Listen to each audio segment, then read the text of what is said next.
Hello વિદ્યાર્થી મિત્રો, કેમ છો? મજામાં હશો? આજે આપણે પોએમ 2 એક પોએમ તો મેં તમને એનો વિડીયોઝ મોકલાવી દીધો છે પહેલી પોએમનો.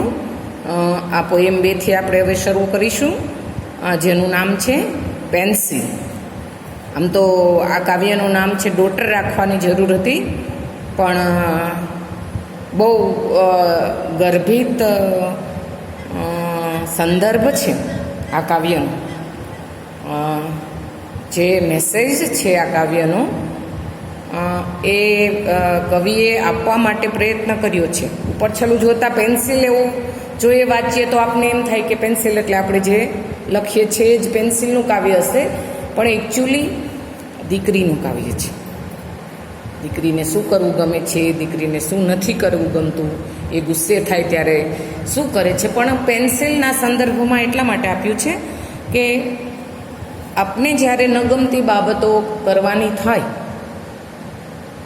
ત્યારે આપણે શું કરીએ છીએ, અને જ્યારે આપણે ગમતી બાબતો લખવાની થાય અથવા તો બોલવાની થાય ત્યારે આપણે શું કરીએ છીએ, એનું ઇન્ડિકેશન કવિએ, જેના પોએટ છે જયંત પરમાર, અને આનું ટ્રાન્સલેટ કર્યું છે બેદર બખત. ખૂબ મજાનું કાવ્ય છે. હવે કવિ માય ડોટરથી જ શરૂ કરે છે, એની પોતાની જ દીકરીની વાત કરે છે કાવ્યમાં. આપણે પણ દીકરી વિશેના કેટલા બધા કોટેશન્સ આવડે છે. આપણે દીકરી માટે ઘણા બધા વક્તવ્યો આપણા પ્રાર્થના કાર્યક્રમમાં આપણે બોલીએ છીએ. દીકરી વિશેના કાવ્યો ગાઈએ છીએ. દીકરી વિશેના ગીતો છે એ આપણે ગાવા ખૂબ ગમે છે. દીકરી વિશેનું લેક્ચર આપણે ખૂબ ગમે છે. કોઈ આપણે દીકરા દીકરીઓ એવું કહીને બોલાવે તો પણ આપણે ખૂબ વાલ આવે અને ખૂબ ગમે છે. કોઈ એમ કે દીકરા તું આમ કરી લે, દીકરા તું આ લખી લે, તો પણ આપણને સારું લાગે છે. આપણે ફટફટ લખવા માંડીએ છીએ. અને આ શબ્દ છે દીકરી, એ વાલથી જ બોલાવવામાં આવે, વાલથી કહેવામાં આવે તો એ અનંત કોટી આનંદ દીકરીને આપે છે. અને વાલની તો શું વાત કરું, દીકરી જેટલું વાલ પામે છે એટલું કોણ પામી શકતું હશે, એવો પ્રશ્ન થાય. મને થોડુંક એવું થયું કે મેં માં પાઠ ચલાવ્યા પછી આ કાવ્ય લીધું હોત તો ખૂબ જ સંદર્ભ રીતે માને ને દીકરીને જોડી શકાય એવું. ત્યારે મેં તમને કીધું હતું કે દીકરી છે એ બાપની ખૂબ નજીક હોય છે. આ કાવ્યમાં પણ એના ફાધર છે એની દીકરીનું વર્ણન કરે છે કે મારી દીકરી શું શું કરે છે, કેવું દોરે છે, કેવું લખે છે, એ બધું આપ્યું છે. આપણે 2 વિડીયોઝ છે એ આ કાવ્યના કરીશું, જેથી કરીને બહુ સહેલું કાવ્ય છે, આપને સમજાઈ જાય. થોડાક 2-3 કોમ્પ્લિકેટેડ છે સ્પેલિંગ, એ તમે નવનીતમાંથી જરાક વાંચી લેજો. 4 કે 5 જ કોમ્પ્લિકેટેડ સ્પેલિંગ છે કે જે આપણે વાંચવા પડે એવા છે. બાકીના છે એ તો સમજાઈ જાય છે, કારણ કે આપણે આ બધું વાપરીએ છીએ. દીકરી દરરોજ વાપરે છે, શાળાએ જઈને વાપરે છે, ટ્યુશનમાં જઈને વાપરે છે, ઘરે આવીને લેસન કરે છે ત્યારે વાપરે છે, બરાબર. એ તો આપણો અભિન્ન અંગ છે. પેન્સિલ તો આપણું અભિન્ન અંગ છે. આપણે જ્યારે જન્મ લઈએ, આપણો બર્થ થાય ત્યારે, અને જ્યારે આપણે થોડાક મોટા થઈએ ત્યારે મમ્મી આપણે લખવા માટે પહેલાં પેન્સિલ પકડાવે છે, અથવા તો પપ્પા આપણે લખવા માટે પેન્સિલ આપે છે. પહેલાં આપણે લખવાનું જ પેન્સિલથી શરૂ કરીએ છીએ, અને પછી લખવાને બદલે આપણે કેવા ચિત્રકળા દોરીએ છીએ, પેજ ઉપર શું શું કરીએ છીએ એની ટોટલી વાત છે એ આ કાવ્યમાં આપેલી છે. પણ એ પહેલાં આપણે એક દીકરીનો સંદર્ભ જોયો. તમે છેલ્લો દિવસ જો પિક્ચર જોયું હોય તો એનું એક ખૂબ સરસ ગીત છે જે ગત વર્ષે આપણી પ્રાર્થનામાં તમે લોકોએ કદાચ મને એમ છે કે 11મું કે 9મા વાળાએ જ આ ગીત ગાયું હતું. પછી આપણે મ્યુઝિકમાં પણ સાંભળ્યું હતું એને, પાપા પગલી તે કીધી ઝાલીને મારો હાથ. ખૂબ મજાનું કાવ્ય છે. એમાં લખે છે, એમાં જે કવિએ લખ્યું છે એ ગીત દીકરી વિશેનું, એમાં લખે છે કે તારું ચાલવું, તારું બોલવું બધું મને યાદ છે. મારી આંખમાં તારા બાળપણના સેંકડો વરસાદ છે. વરસાદની ઋતુ છે, આપણે નાતા હોઈએ તો પણ આપણા ફાધરે એ ઝીલ્યા હોય, આપણે કેટલા નાહીને ખુશ થતા હોય, એ આપણા મમ્મી પપ્પાએ આપણે જોયા હોય, આપણે બધું જ મૂકીને વરસાદમાં નાહવા નીકળી પડતા હોય, અને એ વરસાદમાં નાતા નાતા આપણે કેટલા હરખાતા હોય, અને આપણે કેટલો વહાલ આપણા મમ્મી પપ્પાને આપણે નાહવા દેવા માટે છૂટ આપે તો આપણે કરતા હોય, એનું વર્ણન એ ગીતમાં છે. અને ગીત છે તું વાલનો દરિયો છે, તું વરસતો જાય છે, પાપા પગલી મેં કીધી ઝાલીને તારો હાથ, ડગલી મેં દીધી, બરાબર, ઝાલીને તારો હાથ. બહુ મસ્તીનું ગીત છે. એક કડી ખાલી છે એ ગાવાનો પ્રયત્ન કરું કે જેથી કરીને તમે સર્ચ કરશો યુટ્યુબ ઉપર તો આ ગીત તમને છેલ્લા દિવસ પિક્ચરનું છે અને ખૂબ જ સરસ રીતે ગવાયેલું છે. એમાં પણ એમ જ છે, ક્યાંય કોઈ દીકરીના કાવ્યમાં તો દીકરી લખે છે, દીકરી વાંચે છે, દીકરી દોરે છે એવું હજી આવે, પણ દીકરી લખે છે, દીકરી વાંચે છે એવા કાવ્યો જ નથી બન્યા. કારણ કે લખવું અને વાંચવું એ તો ખબર નહીં, જેણે શાળા શોધી છે એને જ ખબર હશે કે કયા એંગલથી એણે આ બધું શોધ્યું છે. બાકી તો ટોટલી પ્રેક્ટિકલ બાબતથી આપણે આવડી જાય. આપણે કોઈ શાળામાં એવું શીખવાડતું નથી કે વરસાદમાં કેમ નવાય, તોય આપણે નાતા વરસાદમાં આવડી જાય છે. શાળામાં એમ નથી શીખવાડતા કે ક્યાંય ફળ ઉગે તો એને કેમ ઉપાડાય, તો આપણે ખબર જ પડી જાય કે આપણા ફળિયામાં ચોમાસામાં ક્યાંય ફળ ઉગે તો આપણે ઉપાડી લઈએ છીએ. કેમ ઉપાડાય એના માટેના આપણે હોમવર્ક નથી કરતા, એના માટેના આપણે નિબંધો લખતા નથી બેટા, પણ તોય આપણે યાદ આવે, તોય આપણે ખબર પડે છે. ઝાડના પાંદડાઓ કેમ તોડાય, ઝાડ ઉપર કેમ ચડાય, એ બધું ક્યાંય શાળામાં આવતું નથી. શાળા તો એ આપતી જ નથી. શાળા તો વરસાદમાં નાહવા પણ નથી દેતી, શાળા તો ઝાડ ઉપર ચડવાય નથી દેતી. નદીમાં કેમ જવું, નદીના કાંઠે બેસવું તો કેમ બેસવું, નદીમાં પગ બોડીને કેમ બેસવું, આપને કોઈ આવું શીખવાડતું નથી. એ તો સહજ આપણાની અંદર પડેલું જ છે. એ ટોટલી નદી જોઈએ એટલે બહાર આવે. દરિયો કેમ નાવો એ કોઈ ત્યાં બોર્ડ મૂકેલા હોય કે પહેલાં ચપ્પલ ઉતારવા, પહેલાં દરિયા કિનારે જવું, પછી ચપ્પલ ઉતારવા, પછી મોજા ઉતારવા, પછી એના જે લગત કપડાં હોય એવા પહેરવા, કોસ્ચ્યુમ પહેરવા એવા, પછી પેલો પગ રેતીમાં મૂકો, બીજો મૂકો, પછી આમ કરવું તેમ કરવું, એવું કોઈ પાઠમાં કે કોઈ શાળા આપણે શીખવાડતી નથી. અને જે શાળા શીખવાડે છે એ સમાજમાં આપણે ક્યાંય એનો ઉપયોગ કરતા નથી. એ પાઠ, એ કાવ્યો કશું જ. એટલે આવા કાવ્યો અને કદાચ આ પાઠ છે એ દીકરી સુધી પહોંચવા માટેના, આપણે બધા દીકરી છીએ, તમે પણ દીકરી છો, હું પણ દીકરી છું, બરાબર છે. તો દીકરી તરીકે આપણું કર્તવ્ય છે, આપણે શેમાં મજા આવે છે, આપણે શું કરવું ગમે છે, એની વાત એના ફાધરે કીધી છે, બરાબર. એના પહેલાં એક ગીત પણ ખૂબ જ નીકળ્યું હતું. એ આલ્બમ સોંગ છે કદાચ મારા ખ્યાલથી, તું લક્ષ્મીનો અવતાર છે, દીકરી મારી લાડકવાઈ લક્ષ્મીનો અવતાર. એ સુવે તો રાત પડે ને જાગે તો સવાર, દીકરી મારી લાડકવાઈ લક્ષ્મીનો અવતાર. એ સુવે તો રાત પડે ને જાગે તો સવાર, દીકરી મારી લાડકવાઈ. પછી આ જ કહું છું પાપા પગલી, એ પણ એમ છે. મારી આંખમાં તારા બાળપણના સેંકડો વરસાદ છે, વાલનો દરિયો છે તું વરસતો જાય છે. પાપા પગલી મેં કીધી ચાલીને તારો હાથ, જીવની ડગલી મેં દીધી મેં લીધી ચાલીને તારો હાથ.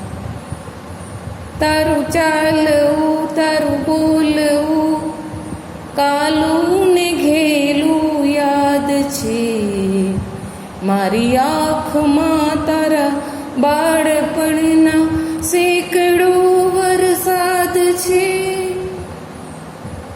વાલનો દરિયો છે તું વરસતો જાય છે. પાપા પગલી મેં કીધી ચાલીને તારો હાથ, જીવની ડગલી મેં દીધી ચાલીને તારો હાથ. ખૂબ સરસ છે બાળકો આ કાવ્ય.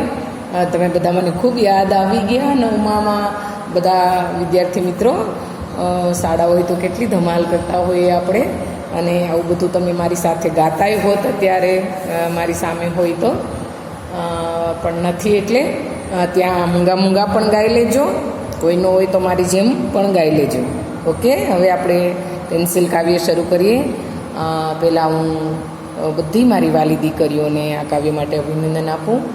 ખૂબ ડાયા ડમરા થઈને શીખો છો બેટા, ખૂબ વાલા લાગો છો, રિવ્યૂ મૂકો છો સરસ મજાના, અને મને ખૂબ જ પ્રાઇડ છે, મને ખૂબ ગર્વ છે કે જેટલું ભણાવતા હશો એ તમે બધા શીખી લેતા હશો. ક્યાંક રહી જતું હશે તો વિડીયોઝ યુટ્યુબ ઉપર છે જ, તમે ગમે ત્યારે પહોંચી અને કરી લેતા હશો.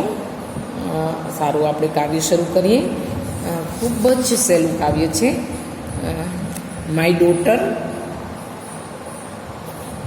મારી દીકરી. માય એટલે મારી, ડોટર એટલે દીકરી. માય ડોટર, એના ફાધર કે છે માય ડોટર, મારી દીકરી. લિટલ ડિયર ડોટર, હવે એની દીકરી કેવી છે? લિટલ, નાની, ડિયર, વહાલી, ડોટર, દીકરી. માય ડોટર, મારી દીકરી.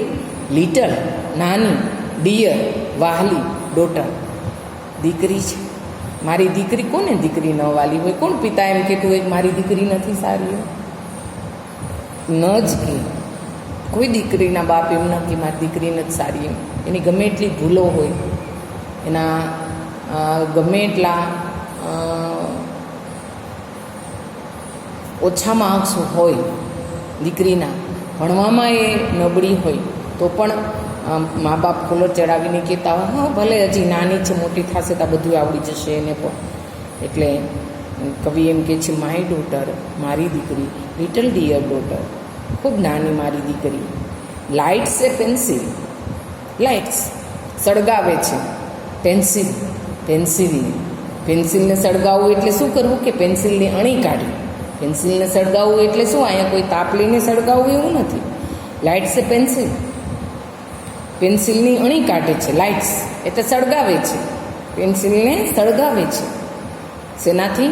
તો કે વિથ એ શાર્પનર, સંચાથી. શાર્પનર, અણી, પેન્સિલની અણી કાઢવાનો જે સંચો આવે એ સંચાથી એ પેન્સિલને અણી કાઢે છે, પેન્સિલને સળગાવે છે. માય ડોટર, મારી દીકરી. લિટલ ડિયર ડોટર, વહાલી નાની દીકરી. લાઇટ એ પેન્સિલ, પેન્સિલને સળગાવે છે. With a sharpener, સંચાથી. પેન્સિલની અણી કાઢવાના સંચાથી એ પેન્સિલને સળગાવે છે, એટલે પેન્સિલની અણી કાઢે છે. શું કરવા પેન્સિલની અણી કાઢે છે? તો કે the sky of the white paper. Sky, આકાશ બનાવે છે. Of the white paper, white એટલે સફેદ, પેપર એટલે કાગળ. મારી દીકરી પેન્સિલની અણી એટલા માટે કાઢે છે કે તે સફેદ કલરના, સફેદ રંગના કાગળને આકાશ બનાવે છે. કારણ કે આકાશનો કલર વ્હાઇટ છે, નેવી બ્લુ છે, તો એ કાગળને આકાશ બનાવે છે. Begins to be filled with light, begins શરૂ કરે છે. ટુ બી ફિલ્ડ એ કાગળને ભરવાનું, વિથ લાઇટ પ્રકાશથી, અને એ કાગળને પ્રકાશથી ભરવાનું. જો પેન્સિલથી આપણે લખીએ તો કાળું કાળું કાળું એવું થાય, પણ એના ફાધર એમ કે છે કે મારી દીકરી એવી નથી કે જે મોનોટોનસ ચાલતું હોય એવું કરે. મારી દીકરી તો પેન્સિલની અણી કાઢતી નથી, મારી દીકરી પેન્સિલને સળગાવે છે શાર્પનર વડે. હવે સળગે એટલે શું થાય? અને કાગળના આકાશ બનાવે છે. કાગળને શું બનાવે છે? આકાશ બનાવે છે. નોટબુકને એ નોટબુક રહેવા દેતી નથી, નોટબુકનું એ આકાશ બનાવે છે. કાગળનું, સફેદ કાગળનું એ આકાશ બનાવે છે. Begins to be filled with light, અને એ આકાશને પ્રકાશથી પૂરવાનું, ફિલ્ડ એટલે પૂરવું, બિગિન્સ એટલે શરૂ કરે છે, એન્ડ બિગિન્સ અને શરૂ કરે છે, ટુ બી ફિલ્ડ ભરવાનું, વિથ લાઇટ પ્રકાશથી. મારી દીકરી પેન્સિલ સળગાવે છે, મારી દીકરી ખૂબ વાલી છે, મને ખૂબ ડિયર છે, ડિયરેસ્ટ છે, ખૂબ વાલી છે. અને એ પેન્સિલ સળગાવે છે. શેનાથી પેન્સિલ સળગાવે છે? તો કે શાર્પનર, એટલે કે અણી કાઢવાના સંચાથી એ પેન્સિલ સળગાવે છે. The sky of the white paper, હવે સફેદ રંગનો કાગળ લઈ અને આકાશ બનાવે છે. Begins to be filled with light, અને પેન્સિલના પ્રકાશથી, જે પેન્સિલ સળગાવે છે એ પેન્સિલના પ્રકાશથી એ પ્રકાશ પૂરવાનો પ્રયત્ન કરે છે, પૂરવાની શરૂઆત કરે છે. શેમાં પૂરવાની શરૂઆત કરે છે? તો કે વ્હાઇટ પેપરમાં. કયા પેપરમાં? તો કે વ્હાઇટ પેપરમાં. The black bird flying away with the tree. The black bird, હવે એ શું કરે છે? તો એક કાળું પક્ષી દોરે છે, flying away with the tree, અને એ કાળું પક્ષી છે એ ઝાડ લઈને ફ્લાઇંગ અવે એટલે ઉડી જાય છે. જો કેવું દોરે છે, એની કલ્પના તો જો. પક્ષી ઝાડ ઉપર બેઠું હોય, પણ આ દીકરી એક્સ્ટ્રા ઓર્ડિનરી દીકરી છે. બધા દીકરી જેવી મોનોટોનસ નથી કે ઝાડ ઉપર બેઠેલું પક્ષી દોરે. બધી દીકરીઓ પેન્સિલની અણી કાઢે છે, પેન્સિલને સળગાવે છે. બધી દીકરીઓ કાગળમાં લખે છે, પણ આ કાગળને આકાશ બનાવે છે. બધા લખે છે, અને આ છે કાગળમાં પ્રકાશ પૂરે છે, આકાશમાં પ્રકાશ પૂરે છે. અને આકાશમાં પ્રકાશ પૂર્યા પછી એ બ્લેક બર્ડ લઈને એક બ્લેક બર્ડ દોરે છે, એક કાળું પક્ષી દોરે છે. અને એ કાળા પક્ષીને કેવું દોરે છે? તો કે flying away with the tree, ઝાડને લઈને દોરી ઉડી જતું હોય એવું પક્ષી. પક્ષી ઝાડને લઈને ઉડી જતું હોય એવું પક્ષી દોરે છે, કે પક્ષી છે એની ચાંચમાં ઝાડ લઈને ઉડી જતું હોય. જો કલ્પના કેટલી! દીકરીની કલ્પનાને તો કોઈ પ્રમાણ જ નથી. એની કલ્પના, કોઈ દિવસ શાળાએ એવા પ્રયત્નો જ નથી કર્યા કે તમારી કલ્પનાને અમે ક્યાંય ખુલ્લી મૂકવા માટે પ્રયત્ન કરીએ. બસ મોનોટોનસ. ચોપડી ખોલો, પાઠ પેલો ખોલો, ટીચર વાંચે, આપણે જોલા ખાતા ખાતા ભણીએ, ક્યારેક સૂઈ જઈએ, બસ આવું જ ચાલે. તમારી કલ્પનાને કંડારવાનો ક્યારેય પણ મોકો શાળા એ આપતી નથી. જો આપીએ તો સિલેબસ પૂરો ન થાય બેટા. એટલા માટે કે કેવું દોરે છે, જો સળગાવે છે પેન્સિલને, કાગળને આકાશ તરીકે લે છે, અને એ આખા કાગળને પ્રકાશથી ભરી દેવાની શરૂઆત કરે છે. Begins to be filled with light, લાઇટથી ભરી દેવાની શરૂઆત કરે છે. The black birds flying away with tree, એક કાળું પક્ષી એમાં દોરે છે, અને એ ઝાડ લઈને ઉડી જતું દોરે છે. Glasses on the eyes of the peacock, glasses એટલે ચશ્મા, on the eye of the peacock, મોરને ચશ્મા પહેરાવેલા હોય એવું કરે છે. મોરને ચશ્મા પહેરાવે છે. આપને ચશ્મા થોડા આવે? કોઈ પક્ષીને ચશ્મા આવ્યા છે ક્યારે?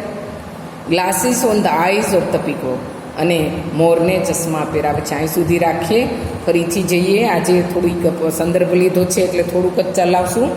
માય ડોટર, મારી દીકરી, લિટલ ડિયર ડોટર, વહાલી મારી નાની દીકરી, લાઇટ્સ એ પેન્સિલ, પેન્સિલને સળગાવે છે વિથ એ શાર્પનર, એક સંચા વડે. The sky of the white paper, એ સફેદ રંગના કાગળને આકાશ બનાવે છે. Begins to be filled with light, અને એ કાગળમાં પ્રકાશ પૂરવાની શરૂઆત કરે છે. The black birds flying away with the tree, એક કાળું પક્ષી છે એ ઝાડ લઈને ઉડી જતું હોય એવું દોરે છે. Glasses on the eyes of the peacock, અને એ મોરના આંખ ઉપર ચશ્મા પહેરાવે છે. Glasses on the eyes of the peacock, અને મોરના આંખ, મોરે ચશ્મા પહેર્યા હોય એવું ચિત્ર બનાવે છે. બસ અહીં સુધી રાખીએ વિદ્યાર્થી મિત્રો. આ કાવ્ય આપણે પછીના ઓલામાં કન્ટિન્યુ કરીશું. આજે હું આ વિડીયો તમને શેર કરું છું, બરાબર? તમે બધા જ છે એ યુટ્યુબ ઉપર આ વિડીયો છે એ જોશો, અને મને આશા છે કે તમને સમજાઈ ગયું હશે. જો તમને ન સમજાય ક્યાંય તો મને મારા પર્સનલ ફોન નંબર ઉપર તમે રિવ્યૂ મૂકજો. તમને સારું લાગ્યું છે કે નથી સમજાણું, ગમે છે, નથી ગમતું. આવજો બેટા.